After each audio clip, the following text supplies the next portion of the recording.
Hello, everyone. It's so wonderful to be here with you at this exciting and crucial time on our planet. And it's time for us to step up and do our part. I'm Deborah Poneman, founder of Yes to Success Seminars, where we offer tools and knowledge for you to live your ultimate life. And if you're listening to this today, it's because you are meant to be part of the solution. A warrior for the light. The world's going through a lot of changes these days. So instead of spending your time feeling helpless and saying, I just don't know what to do, instead say, this is the moment I incarnated for. This is the moment that I've been given to counteract the energy of fear on earth. As our political divide seems as wide as it's ever been, maybe, I don't know, even in all of our history here in the US, as untruths fill our airways, as climate situations are happening in rapid succession, as the fear around the pandemic continues to be stoked and new diseases to be feared are making their way into the mass consciousness, we need to pick up our swords of light. How do we do that? By radiating the opposite of fear. Forget about the list that I just rattled off. That is the last time you need to hear it. And instead, focus on what radiates love, what radiates good, what radiates peace. And if enough of us radiate love and peace, we can and will triumph over the energy of fear that's been slowly engulfing our world. You know, many seers are saying, and seers as in S-E-E-R-S, seers, not as in Sears Roebuck. I don't know, half of you don't even remember Sears Roebuck, but many seers are saying that we are in the middle of a war, and the war is between the light and the dark. And it's a war that's been going on for millennium, but now you have the chance, actually the sacred duty, to be a warrior for the light. That's why you were born at this time. And it's not the sacred duty of everyone who is born at this time, but if you're listening to this message, it's not by chance. It's because you volunteered to be a full foot soldier for the light. As Rainer Maria Rilke once famously said, quote, let us not squander the hour of our pain. So what can you do to bring in the light, to raise the vibration of the earth? Well, I have some suggestions, and I'm sure you do too. One, my old favorite, notice where you're putting your attention. What we put our attention on grows in our lives. And because we are energetic beings, our vibration cascades through creation. Does what you're putting your attention on uplift you? Does it empower you? Does it bring you joy? Does it imbibe you with the vibration of happiness and thus cause you to spread a vibration of happiness like a petal being dropped in a pond and radiating out to every corner? Or does what you put your attention on and talk about with your friends dim your light, contract you, make you more fearful? Why would you do that to yourself and to the world? Now, I'm not saying to not stay informed, but I am saying not to indulge in that which dims your light, like the news. It's designed to make you fearful. It's like, you know, it's like a car wreck on the highway. Everyone wants to see what's going on.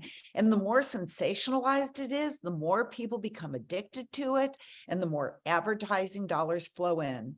The information you truly need will find you. I promise you that. You will not get blindsided. You know, I'm sure you remember the story of the grandfather who was teaching his grandson about life. You know, the story of the two wolves. Actually, if you don't, I have it here. I'm going to pull it up and I'm going to read it to you over here on my computer. And it goes like this. A Cherokee elder was teaching his young grandson about life.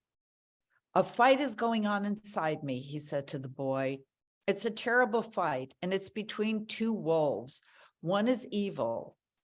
He is anger, envy, sorrow, regret, greed, arrogance, self-pity, guilt, resentment, inferiority, lies, false pride, superiority.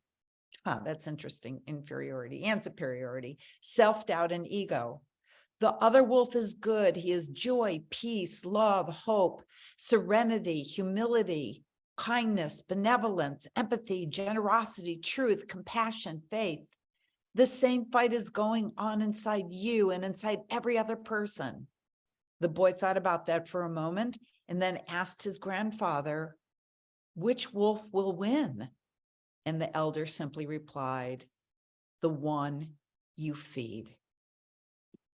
So now at this time, if you want to watch the news, find the pieces of all the organizations that are doing good things, giving people shelter during war.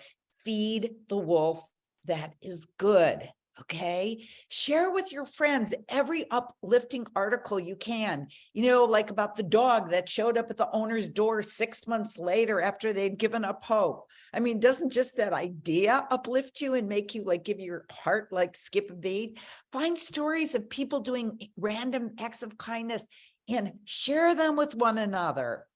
I don't even like to be around people who are like, did you hear about the carjacking? Frankly, I don't want to hear about the carjacking because I don't want to vibrate with the carjacking, which I do when it is put in my energy field by somebody else. Share stories about people who are working for sensible gun control. My friend Helen's amazing daughter, Kayla Austin, she was a finalist in Pharrell Williams' nonprofit Black Ambition, where young entrepreneurs pitch their ideas. Her invention is dedicated to promoting the safe storage of firearms through media and technology. It's called My Gun's Been Moved. And she just won $25,000. And Pharrell Williams asked her if he could take his picture with her. We are just so proud. That's what you want to share, okay? Subscribe to CNN The Good Stuff, where they share all the good stuff that happened during the week, or the Optimist Daily, and hear about all the work that's going on, for example, for counteracting global warming, or watch things that make you laugh. I love Ted Lasso. I'm a big fan. I laugh out loud, and that laugh ripples to all of creation. And I just watched an episode of Abbott Elementary with my sister-in-law, and again, we were laughing out loud. And guess what? If you're feeling depressed, do what doctors and psychologists and metaphysicians have always said to do. If you want to shift the depression, wake up in the morning and think, how can I serve? How can I give? How can I uplift someone today? And go out and do it. It's been scientifically proven that when people perform charitable acts, when they volunteer or they donate to support a cause, or just do a random act of kindness, like, baking somebody a cake for their birthday, or handing out food at a soup kitchen, or to homeless people on the street in the tent cities, or visiting your elderly aunt in a nursing home just to brighten her day. When you do an act of kindness, it actually triggers the release of oxytocin in you, which is the feel-good hormone. And that release results in reduced anxiety levels. And again, what you radiate changes the energy around you. Oh, and your cortisol levels go down, which of course is the stress hormone. So these acts of kindness result in less depression and a reduction in disease that are stress related, like heart disease and insomnia. Actually, there was a study done by a man named George Moll, M-O-L-L, at the National Institutes of Health. And he found that when people did acts of kindness, even just donating to a charity, it activated a region of the brain associated with pleasure. So just writing a check or, donating online created what he called a warm glow effect. And furthermore, they found that even just thinking about doing an act of kindness released endorphins in the brain, producing what they called the helper's high. So if you're not feeling good and you want to feel good and radiate good, ask, what can I do to uplift someone else today? Next, do the things that make you happy. Do you like to garden? Do you like to make art? Do you like to sing? My friend Gina joined a choir for the first time in her 50s. And guess what? She is so happy. She had some health challenges and, and it affects how she feels physically. And her husband is so proud of her. So it makes him happy. It makes all of us happy to watch the videos of her singing in this incredible choir. She sings like an angel. Me, what do I like to do? I love spending time with my godchildren. We just went trick-or-treating and I still have a smile on my face almost a week later, thinking about their joy, especially when I look at the pictures. Write in the comments what you do that makes you happy. You'll give us ideas. And even just thinking about what you do to make yourself happy will uplift your energy and thus the energy of everyone around you. And another thing you could do is, of course, practice gratitude before you go to bed at night, first thing in the morning, whenever. Just do it regularly. Think about or even write down all the things you're grateful for. Again, it raises your vibration. And it's not about dismissing sadness or fear, confusion. You're not like pushing it away. It's again, we know there's a lot of sadness in the world right now, but practicing gratitude gives us the opportunity to see that we can experience multiple feelings at once. We can hold sadness and still have incredible gratitude. Like my friend Hannah, her little kitty cat, Lovey, just died. Now, I'm not going to say to her, go watch Ted Lasso. No, of course I want her to feel the sadness. The precious cat, was by her mother's side as her mother was dying in 2018. But what you want to do is also simultaneously, you can have gratitude for all the years she was with her precious Lovey. About 2 years ago, my dear friend Derek Rydell lost his 24-year-old son. And on his Facebook, he wrote the most beautiful poems and prose about how grateful he was for the 24 years he had with Jagger and his gratitude for his friends and his work and his wife and the sun coming up and the mountains and the daffodils. Actually, I also pulled up some of his words for you. They're so beautiful. Derek Rydell is one of my favorite transformational leaders in the world, on the planet. He is such an original thinker. He doesn't like parrot anybody else's words. He just, it just downloads it. I think he's a great master. Anyway, this is what he said. Beauty is not something you put on.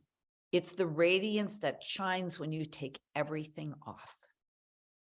That's why children love to be naked and why we feel so at home in nature. Then he goes on for many stanzas, sharing his gratitude for all the beauty. And he ends with, that's what beauty is, It's what love has made and what love reveals when there's nothing left to cover it up. Anyway, he's amazing. So remember to love. Love is not just romantic love. In fact, the great teacher, Sri Sri Ravi Shankar, he said, love is not an emotion. It's your very existence. So give love to the checkout person at the grocery store by thanking them and giving them a big smile and complimenting them on the great job that they do. Be sure to compliment people who give you service, good service. If you compliment somebody, if you like their haircut or their shirt or something they said that was clever, you can make their day or their year or their life. You have no idea. Maybe they've never gotten a compliment in their life. And in doing so, well, you always get back whatever you put out multiplied. So the love you share will come back to you in many precious ways. So do what you need to do to raise your vibration, because we all need to raise the vibration of the planet. And more people raising their own vibration and becoming warriors for the light, the greater the contribution we will make to the planet. So speak what is uplifting, think what is uplifting. Like Abraham Hicks said, whatever you're thinking about is literally like planning a future event. When you're worrying, you're planning. When you're appreciating, you're planning. What are you planning? Hopefully the answer is a world filled with love. and peace. So let's start today. See how much love, appreciation, gratitude, and uplifting vibration you could add to the world. Take it a day at a time. Set the intention first thing in the morning. Today, I'm going to be a warrior for the light and spread light in the darkness today, and then do it again tomorrow. You with me? Okay, so I'll see you next week. And by the way, a word from our sponsor, don't forget, which is me, don't forget to listen to the free all access weekend of Rocking Life at Any Age. It is, I hope you've been listening to it all week, but now you can listen to all of the interviews for free this weekend. It's a great way to uplift your attention, hearing amazing stories of people overcoming adversity and creating rocking lives. I'll put the link below, and you will love it. It's available for all access until Sunday night for free. And even just listening to one of these experts will shift your energy in the direction of love and goodness and all possibilities. So let's rock our lives and together manifest a world that is filled with light. We've got this one. Sending you love.